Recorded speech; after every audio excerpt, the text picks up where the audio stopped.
The CBS Radio Mystery Theater presents...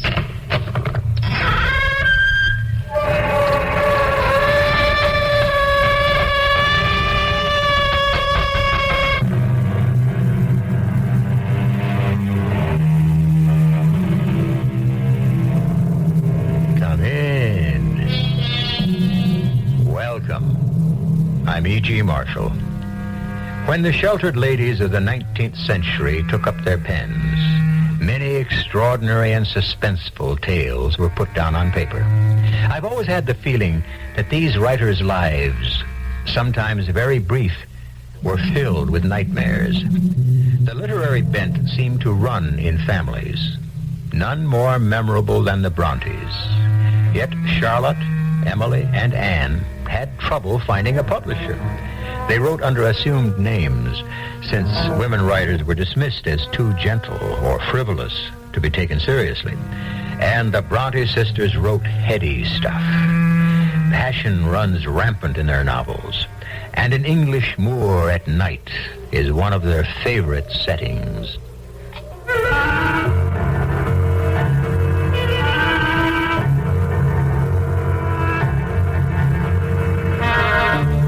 Mystery drama Wuthering Heights was adapted from the Emily Bronte classic especially for the Mystery Theater by Elizabeth Pennell and stars Paul Hecht. I'll be back shortly with Act One.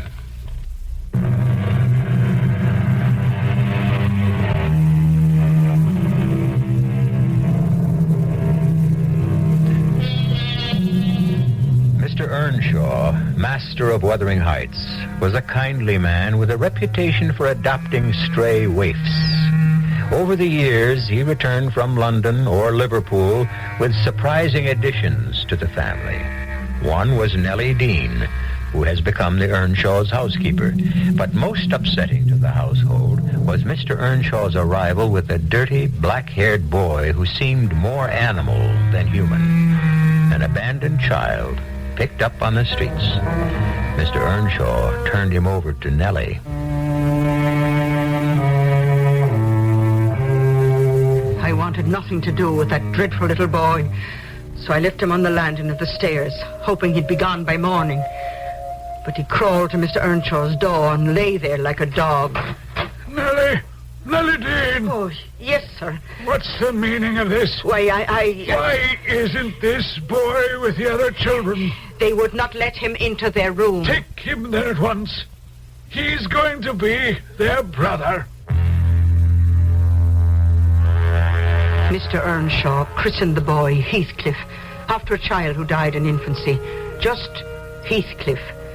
He neglected to give him his surname, and the master's son hated him from the beginning. Mrs. Earnshaw died when the children were young, and heaven knows I had my hands full, although I warmed toward Heathcliff. The other two drove me frantic with their demands, but he was uncomplaining as a lamb. I was on his side when Hindley attacked him.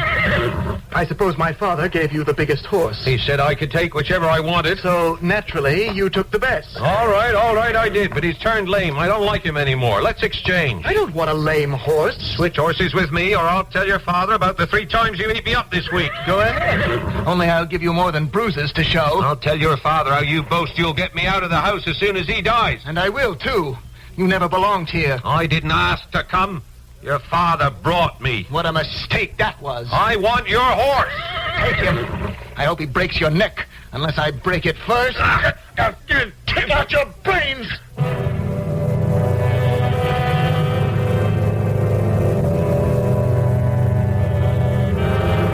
I found him bruised, cut and bleeding, but oh, so cool and calm. You're hurt, Heathcliff. Go away. It was Hindley again, wasn't it? None of your business. Mr. Earnshaw will be angry. I don't care.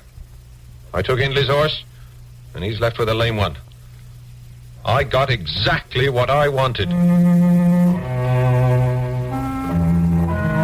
That's how it was with Heathcliff and Hindley. But with Hindley's sister, it was something else. Catherine could charm a statue into bending to her will. And when Hindley was sent off to college, she had her way with all of us. I've waited for you for more than an hour. You didn't mind waiting, did you, Heathcliff? Not really. I always mind. But it's been heaven these past months. You and me and all this beautiful moor with no nasty brother to torment either one of us. I don't know why Hindley has all the luck. But we're the lucky ones. Hindley's gone. Yeah, to college. And I'm the one who needs book learning. I never even been to school. Well, I have. And I'll teach you all I know. That's not enough. Your father owes me an education. All right. He gives you anything you want. Let's go and ask him. He's always in the big room by the fire at this time of the day. In that same old chair where he pretends to read. But I know he's sleeping. Come on. I'll wake him. No, let me. He may be grumpy. Father? Father? Is something wrong? Mr. Earnshaw? His hand is so cold and his eyes. Oh, Heathcliff. My father's dead.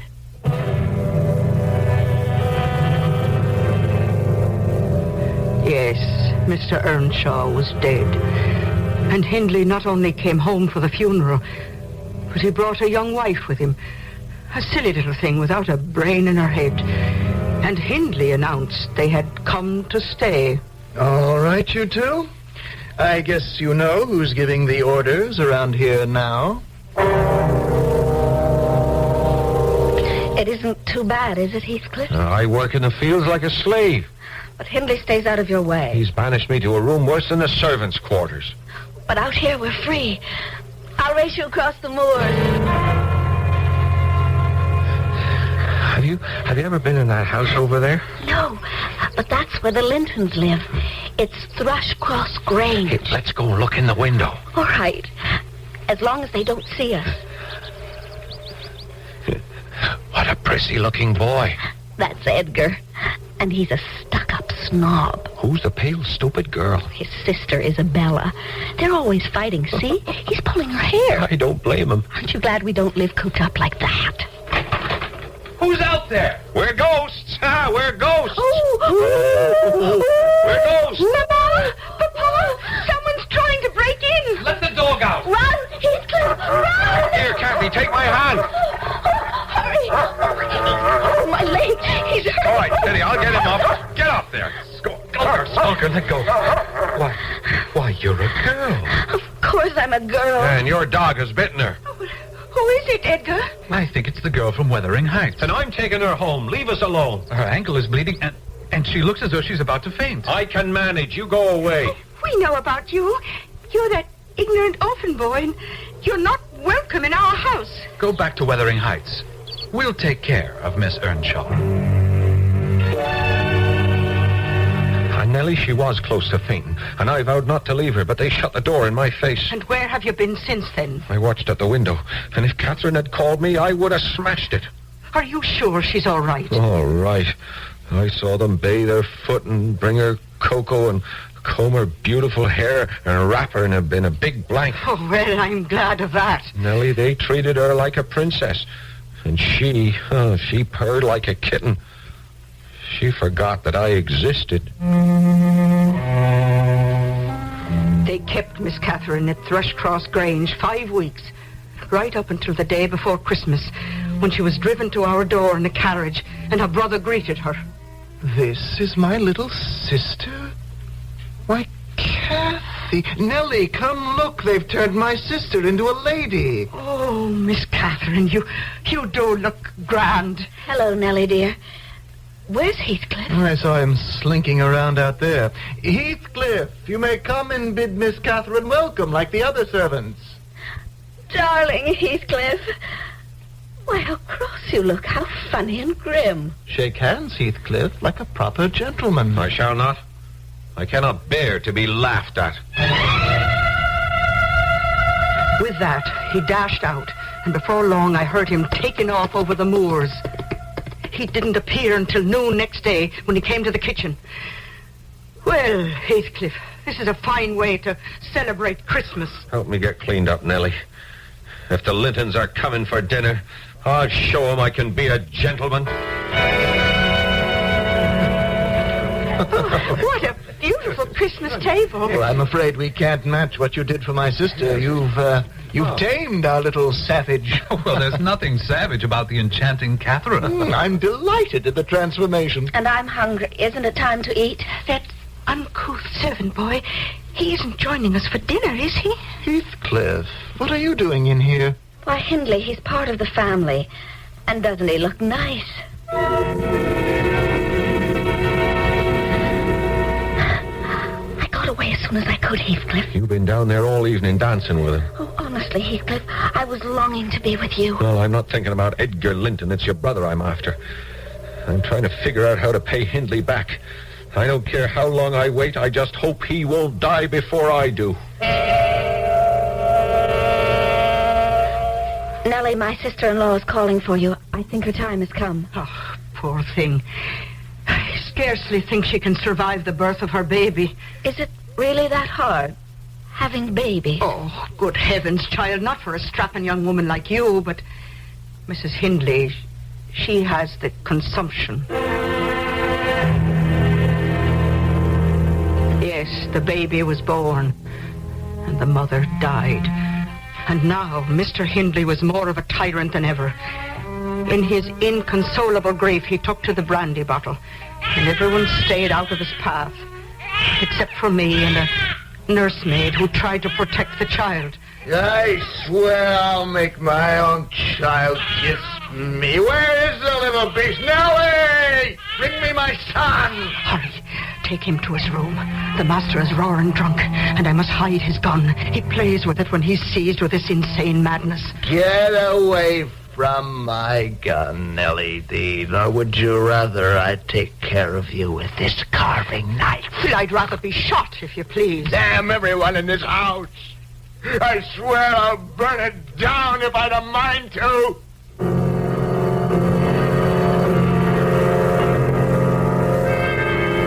Where's Heathcliff? Oh, about his work, as usual. Nellie, will you promise to keep a secret? Is it worth keeping?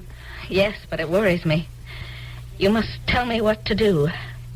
Edgar Linton has asked me to marry him, and I've given him an answer. Well, then why ask my opinion? Because I've accepted him. Be quick, Nellie, and say whether I was wrong. Well, do you love Mr. Edgar Linton? Of course I do. Why? Because he's handsome and pleasant to be with. Oh, that's not a good answer. Well, because he loves me. And he will be rich, and I should like being the greatest lady of the neighborhood. Then why do you look so unhappy? Because in my heart I'm convinced that I'm wrong. Well, that's very strange. I've no more business marrying Edgar Linton. And if my brother had not brought Heathcliff so low, I shouldn't have thought of it. Well, then why not change your mind? It would degrade me to marry Heathcliff. There's someone in the shadows at the other end of the room. What? It couldn't have been Heathcliff, could it, Nellie? He shall never know how much I love him, not because he's handsome, but because he's more myself than I am. He left the room when you said to marry him would be degrading. No, Nellie, no. That wasn't Heathcliff. You told me he was off in the field. I thought he was, until I saw him behind that couch over there in the shadows. He couldn't have overheard. He couldn't. I'll find him and make sure. She ran out into the moor without a cloak. But Heathcliff's horse was not in the stable, and no one knew where he had gone. Catherine returned after midnight in the midst of a thunderstorm, soaked to the skin and coming down with a severe chill. Oh, Miss Catherine, you must let me help you to bed. He's gone, Nellie. He's gone. And my nightmares are coming true. You'll feel better when you've had some sleep. I'll never sleep again. I've been abandoned. Oh, it's just like my dreams. I saw myself tapping on the window, begging, "Let me in, let me in." Oh, hush, child.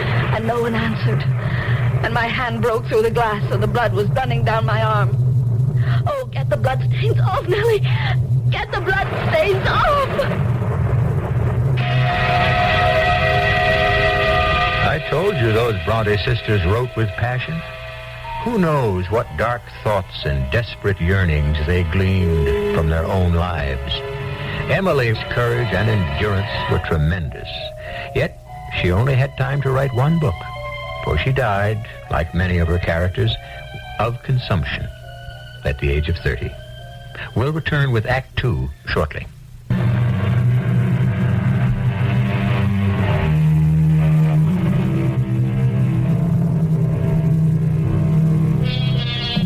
Things have changed at Wuthering Heights.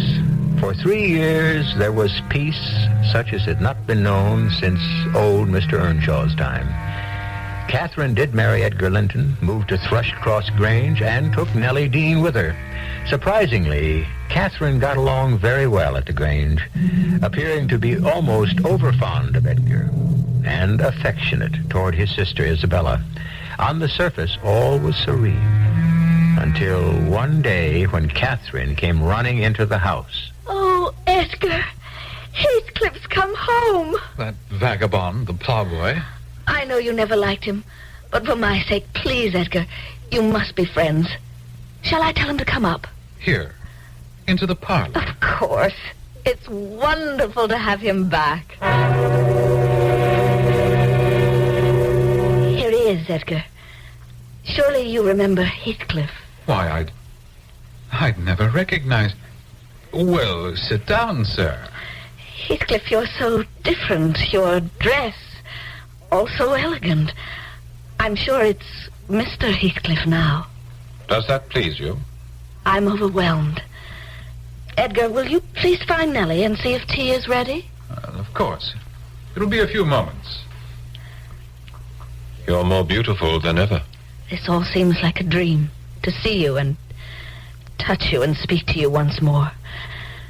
And yet, you don't deserve this reception, absent and silent for 3 years. Did you never think of me? More than you thought of me, I imagine.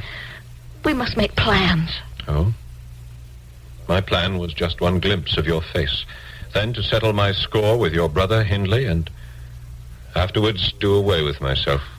Heathcliff. But your welcome has put these thoughts out of my mind. Catherine, come to the table. Do you have to go far tonight, Mr. Heathcliff? Only as far as Wuthering Heights. Oh, you're staying there. Yes, Hindley Earnshaw has invited me. My brother? He's invited you, Heathcliff? Times have changed, my dear Catherine. I played cards with Hindley, won his money, and so have a good many others.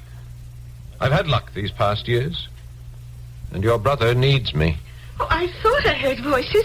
Oh, you have company, I see. He's back, Isabella. Surely you remember. Oh, I don't believe I've had the pleasure of meeting this gentleman. But I remember you, the charming Isabella.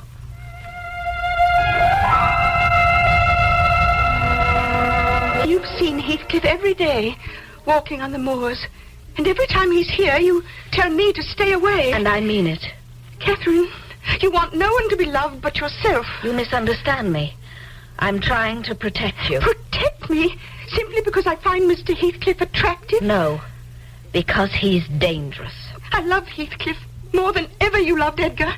And he might love me if you'd let him. Believe me, Isabella, Heathcliff and I are friends. He could never love a Linton.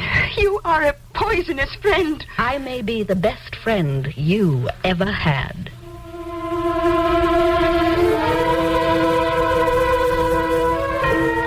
How can you say Isabella loves me? She's never done anything but spit upon me. She's lost her heart and mind to you.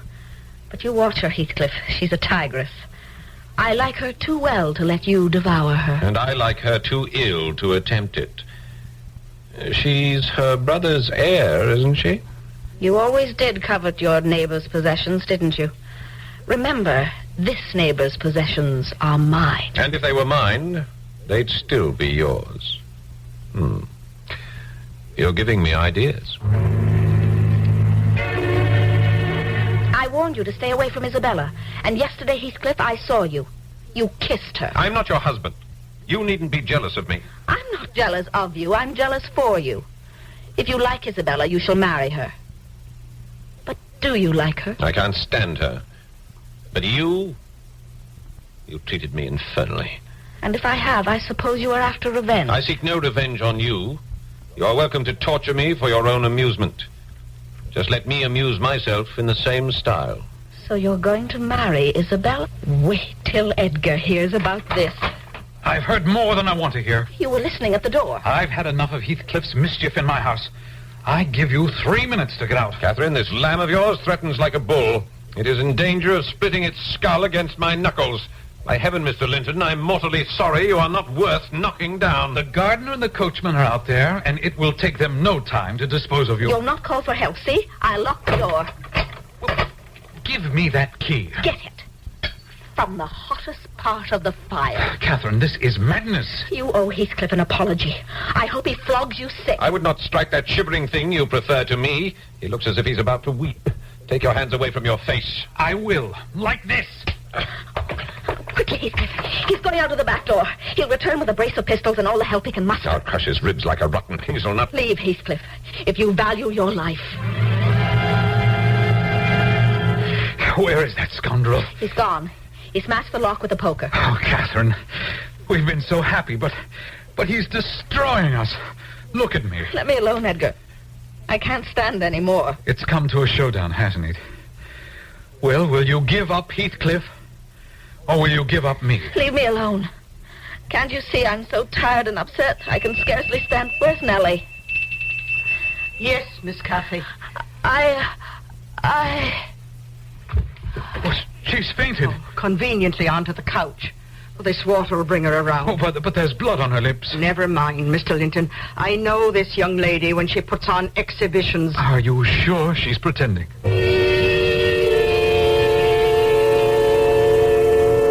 Mrs. Linton barred her door, and although I left trays of food, they were untouched for 3 days.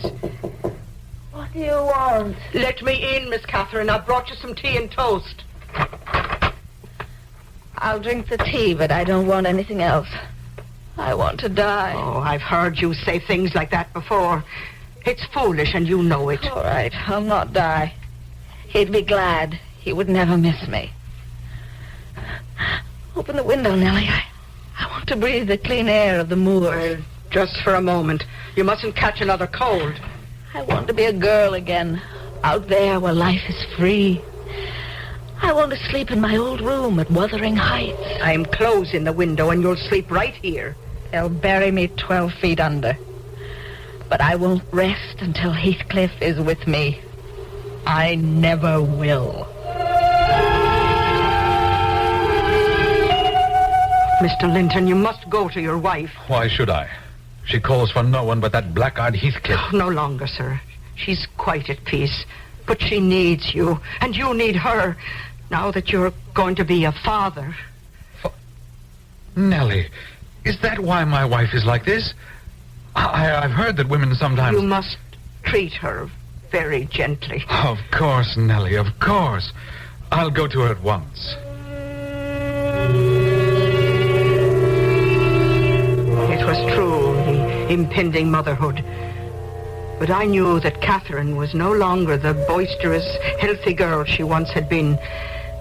And the doctor told me why we must all take good care of her. Catherine Linton was suffering from a fever of the brain. Nellie! Nellie, who was that horseman? Your sister, Miss Isabella, sir. She's gone, sir. Gone where? Run off with Mr. Heathcliff. They're going to be married. I don't believe it. Well, Wuthering Heights is no place for Miss Isabella. Well, I have no one but Catherine on my mind. From now on, Isabella is my sister only in name. Not because I disown her, but because she has disowned me. Of course, I didn't let it go at that. I went to Wuthering Heights to see for myself what was taking place. The vast hall was filled with growling dogs. Hindley Earnshaw, in a drunken stupor, was a totally broken man, penniless and at Heathcliff's mercy. And the miserable Isabella admitted her mistake and begged to be taken back to Thrushcross Grange. I saw Mr. Heathcliff in the fields and hurried out to plead with him. Oh, the long-nosed Nellie Dean. Couldn't stay away, could you? What have you done to poor Miss Isabella? Married her. You're not treating her like a wife. I don't need a wife. Oh, how cruel you are, Mr. Heathcliff. Whoever showed me anything but cruelty? I've always tried to be your friend. Then be one now. I've heard Catherine is ill. I can help. Now, what day is Edgar away? None of your business. I'll twist your arm until it breaks. Tell me. Well, sometimes he's away on Wednesdays. All right. Give Catherine this letter. And let me into the house next Wednesday.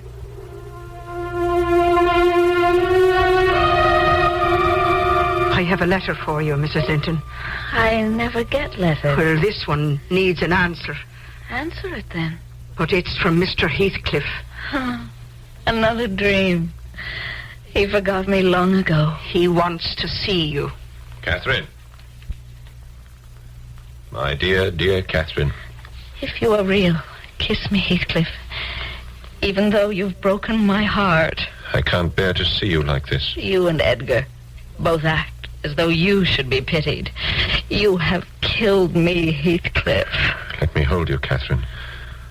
I'll make you strong again. I wish I could hold you till we both were dead. If you loved me, Catherine, what right did you have to leave me? Answer me that. You left me too, Heathcliff. Mr. Heathcliff, you must go. Mr. Linton is returning. Edgar can't harm us. Stay with me, Heathcliff. I'm going to die. Don't listen to her. She doesn't know what she says. All three of us will be damned for this. You should never have come. Mercifully, Catherine Linton had fainted. From then on, her husband seldom left her side. And if he knew that Heathcliff kept vigil in the garden day and night, he took no notice. And then, 2 months too soon... How is she? Well, she's a tiny one, sir, but I know all about babies, and she's going to be just fine. No. I mean, Catherine, may I see her? Not yet. The doctor is with her. But 2 hours later, it was over. A blessed release, I'd say. But Mr. Linton was so stony cold with grief, he heard and spoke not a word. I found Mr. Heathcliff in the woods. No need to tell me. How did she die? Quietly as a lamb. Did she call for me? She has recognized no one since you last saw her. She lies with a sweet smile on her face. And I pray she'll wake as kindly in the other world. May she wake in torment. She's a liar to the end. Catherine Earnshaw, may you not rest as long as I am living. You said I killed you. Haunt me then. The murdered do haunt their murderers. Be with me always. Drive me mad. Only do not leave me in this abyss where I cannot find you. It is unutterable. I cannot live without my life. I cannot live without my soul.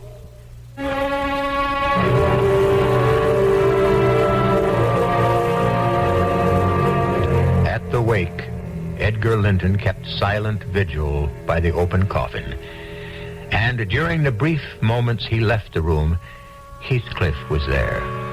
Long enough to open a locket on a chain around Catherine's neck and put in a lock of his own black hair. Our Gothic drama is by no means over, and I'll return presently with Act 3.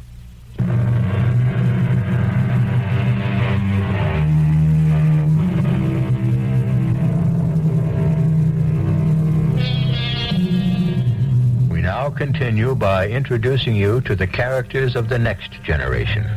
Heathcliff continues to live, even without his soul. His ill-treated wife, Isabella, produced a sickly son whom he abhorred from birth. Heathcliff's old enemy, Hindley Earnshaw, has died in a drunken debauch, leaving his son, Hareton, at Wuthering Heights, where Heathcliff is now in total control. At Thrushcross Grange, Edgar Linton lavishes full affection upon his daughter, named after her mother, Catherine, a sheltered girl who knows nothing of her neighbors. No need to follow, Nellie. You're too slow.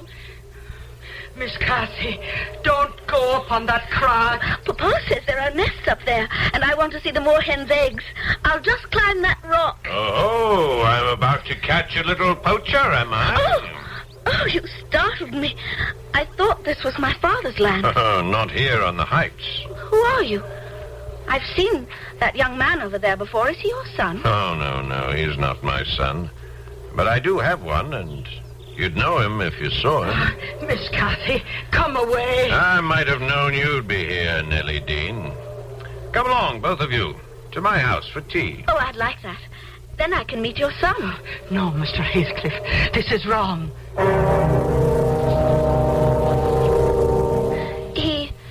He doesn't look like your son. But he is, my dear. And when you were a child, your father tried to adopt him after his mother died. Why, you're my cousin Linton. And you've grown up. So have you.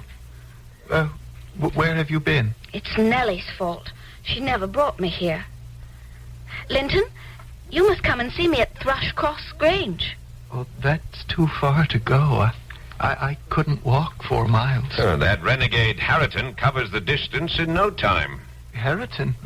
He can't even read or write. I've scarcely heard him open his mouth. Oh, he talks, but what he says is not fit for a young lady's ears. He rides on the moor, and sometimes I long to join him. Oh, stay away from him, Cathy. Come visit me. But why, Father? Why can't I go back to Wuthering Heights? I promised Linton I would. Well, that house is evil. My sister might be living if it weren't for that man who twists everything to his own will. Mr. Heathcliff seemed very cordial. Someday you'll understand. But for now I must make a rule. You may not return. And I've instructed Nellie to see that you don't. Oh, Papa, you're not well. Only a bad cold. Now be my sweet girl. And forget all about your visit to Wuthering Heights. Miss Cathy, you've been sending books and notes to Master Linton, and he's been doing the same. I promised to go back to see him. I had to explain why I couldn't keep my promise. This much of an explanation. Where did you get those letters? From your desk. And they sound like love letters. I'm lonely, Nellie, just as Linton is. What is there for me to do with my father too sick to talk, and you going to bed every evening with the birds? I almost felt sorry for her. But I didn't. Not then. For somehow she got word that Mr. Heathcliff was away, and as soon as I went to my room, she was off on a horse for Wuthering Heights. Linton! Where are you? Oh, Cathy, I knew you'd come. I'm in here. Oh, you look better today. I don't feel better. I cough all the time, but now you're here to take care of me. Poor Linton. I wish you were my brother. Your brother? Your father says we should get married. Did he make you write those letters to me? Not exactly, but... But what? Stop questioning me. You're making me cough. Don't leave me today, Cathy. When your letters stopped, I thought I'd lost my only friend. I won't be seeing you for a while. My father needs more looking after than you do. Nellie Dean? You're not welcome at the Grange, Mr. Heathcliff. Nor do I intend to set foot inside. I understand that Edgar Linton is dying. He is gravely ill. Yes, then we have no more time to waste. Get your mistress and come with me. We dare not go to Wuthering Heights. My worthless son has gone so far as to struggle onto the heath. He can walk no further and implores Cathy to come to him. She's at her father's bedside. Well, get her away. This is more important. Get up and act like a man. Father, I'm so tired. Help him, Catherine. That boy needs a doctor. Go on, Cathy. Help him. My father won't allow me back in the house unless you come with me. Stand up to him, Linton. I'm too weak to stand up to anyone. Help me, Cathy. My father shudders if I touch him. I'll help you only to the door. Please. As far as the chair in the big room. I'll wait for you out here, Miss Cathy. Get in there, Nellie Dean. My house is not stricken with a plague. I'm feeling hospitable. You call that hospitality, locking us in? Sit down. I'll get you some tea. I'm not afraid of you. Give me that key. I wouldn't eat or drink if I was starving. Well, the wildcat bears its claws. Stand back, Kathy Linton, or I'll knock you down. Nellie and I are leaving this house. If you won't give me the key, I'll... Oh, the creature has teeth like a mad dog. I have the key, Nellie. Not for long. Oh, you villain! Stop that! Get used to it, young lady. You're staying in this house. And tomorrow, I'll be your father. Let me go home, Mr. Heathcliff. I promised to marry Linton. But if I stay now, Papa will be miserable. Nothing would please me more than to make your father miserable. I can keep you both prisoners here until your father dies. Mr. Heathcliff, you're a cruel man, but you're not a fiend. I'll marry Linton within the hour if you'll let me go to Thrushcross Grange for a short time afterwards. Have you never loved anyone in your life? Not anybody, ever? Stop looking at me like that. I detest you. While we were locked in that house, the marriage contract was drawn up, and Kathy became Mrs. Linton Heathcliff. From now on, that nasty complaining invalid is your sole responsibility. How do you like being his nursemaid? With my father gone, Linton is all I have in the world. I know he loves me, and for that reason I love him. Mr. Heathcliff, nobody will cry for you when you die. Late that night, I was roused by a frightened servant who had seen a ghostly light in the family graveyard. Now, I'm not frightened by ghosts, but I was afraid of what might be going on. Tonight, you won't send me away. Mr. Heathcliff! Mr. Heathcliff! Go back, snooping Nellie Dean. In the name of heaven, Mr. Heathcliff, let her lie in peace.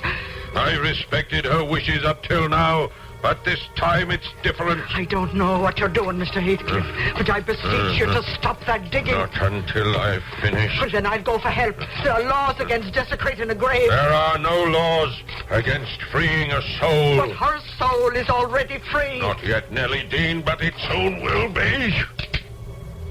Oh, you dare not break into the coffin. Only on one side, facing the spot where I'll be buried. Oh, stop it! Now I'll replace the earth. And if you are my friend, I charge you that when I am dead, you will see that my coffin is open on this side, toward hers.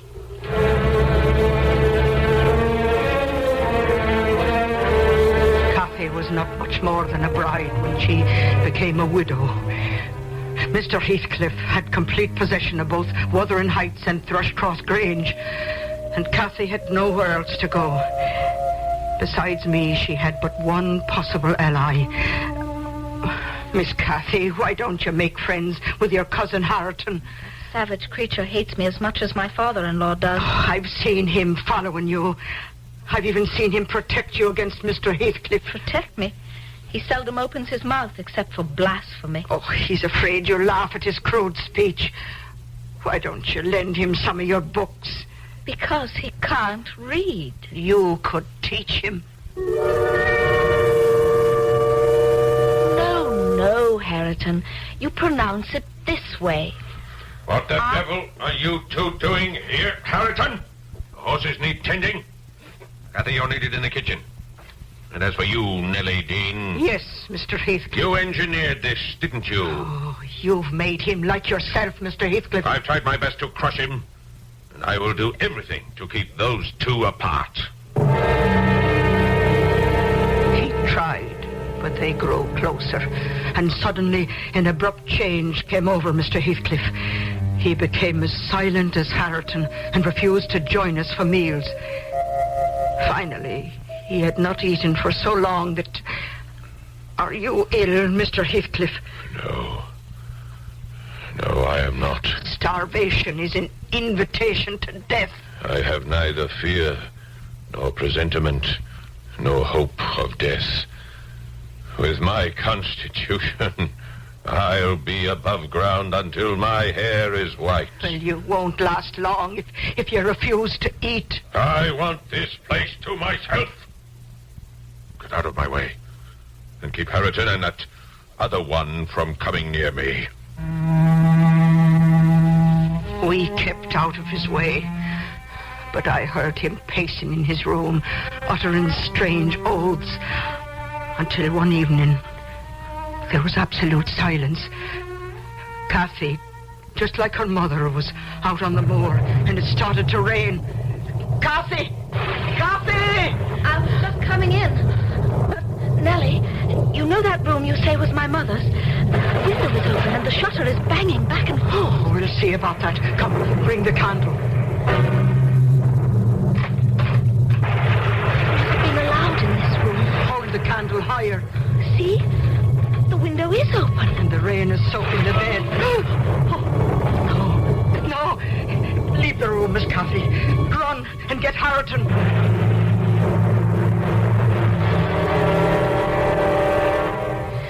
Mr. Heathcliff was lying there, stiff and cold and quite dead.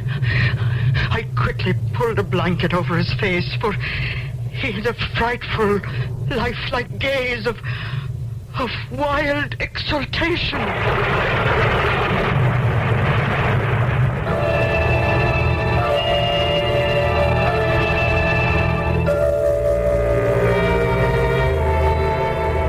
About violence.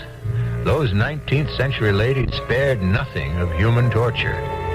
It is said that to this day, on the heaths and moors near Wuthering Heights, Heathcliff walks, and a woman is his constant companion. I'll have a further comment shortly.